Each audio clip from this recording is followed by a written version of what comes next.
이 목사의 5분 사사기 19장 22절부터 30절까지의 말씀입니다. 그 성읍의 불량배들이 그 집을 에워싸고, 도둑들이라는 영화가 있습니다. 그중 누구 한 사람이 아니라 그들 모두 도둑이었고, 그래서 도둑들이죠. 오늘 본문은 사사기 21장을 통틀어서 가장 참담한 이야기입니다. 신문이나 방송 매체를 뜨겁게 달구고 SNS에 불이 나고 가는 곳 모인 자리마다 이 이야기뿐일 대대적인 사건이죠. 근데 이 사건의 불량배는 어느 누구를 특정할 수가 없습니다. 등장하는 인물 모두가 도둑들이고 또 불량배들이기 때문이에요. 우리가 그와 관계하리라. 환대를 기대하고 그 밤에 기브온까지 갔지만 기브온은 환대가 없는 마을이었습니다. 환대가 아니라 천대가 그들을 기다리고 있을 뿐이었죠. 에브라임 사람인 한 노인이 아니었다면 일행 모두가 길잠을 자야 할 판이었습니다. 다행히 나그네를 선대하는 노인 한 사람을 만났고 그 집에 들어가서 융숭한 대접을 받아요. 긴 여정에 고단한 몸을 가눌 수 있는 평화가 그날 밤 그 집에 머무는 듯 했습니다. 하지만 평화는 오래가지 않았습니다. 문 두드리는 소리가 났고 문 밖에서 시끌벅적한 소리가 들렸습니다. 동네 불량배들이 노인의 집을 찾아와서 소란을 피우는 겁니다.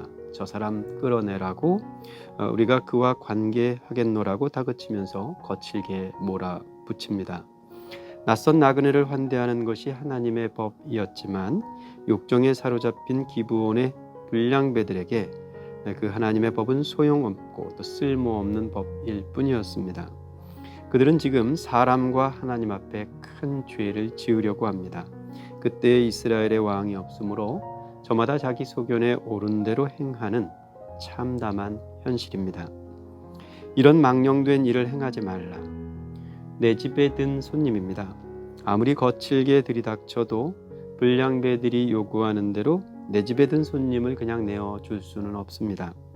그건 주인의 수치가 됩니다. 그 시대의 명예와 수치는 목숨과도 같았어요.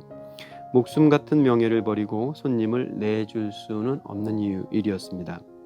대안이 필요했습니다. 그래서 여기 내 딸, 처녀 딸이 있노라고, 이 사람의 첩도 여기 있노라고, 너희 눈에 좋은 대로 하라고 여인들을 내어주려고 합니다.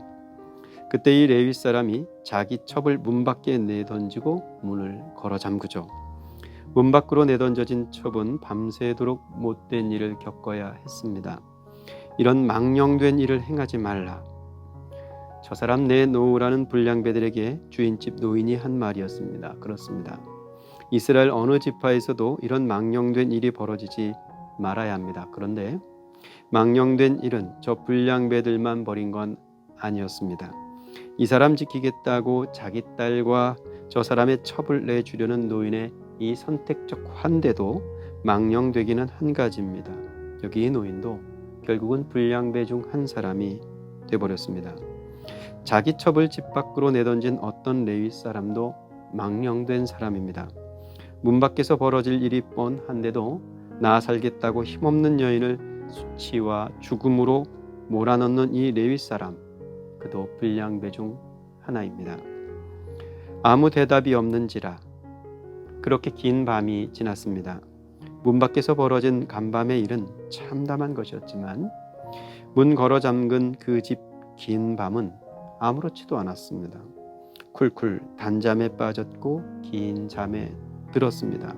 문 밖에서 무슨 일이 벌어지고 있는지 뻔히 알면서도 아무렇지도 않게 든 그 단잠은 불량스럽기 짝이 없습니다. 멀쩡하게 일어나 문을 열고 문 앞에 쓰러져 있는 다 죽어가는 여인에게 일어나라고, 길 떠나자고 재촉을 합니다. 레위 사람의 거룩과 어울리지 않는 역겨운 장면입니다. 길 떠나자는 재촉에도 여인은 아무 대답이 없습니다. 대답할 말도 없거니와 대답할 수 있는 목숨도 남아있지 않았기 때문입니다. 여인의 시신을 나귀에 싣고 집으로 돌아온 이 레위 사람이 그 시신을 12토막 냅니다. 복수를 위한 레위 사람의 칼질입니다. 살려달라고 밤새 외쳤을 여인의 애원에는 문 걸어 잠갔던 레위 사람입니다.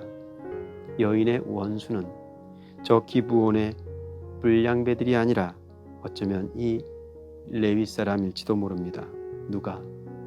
누구에게 복수를 한단 말일까요?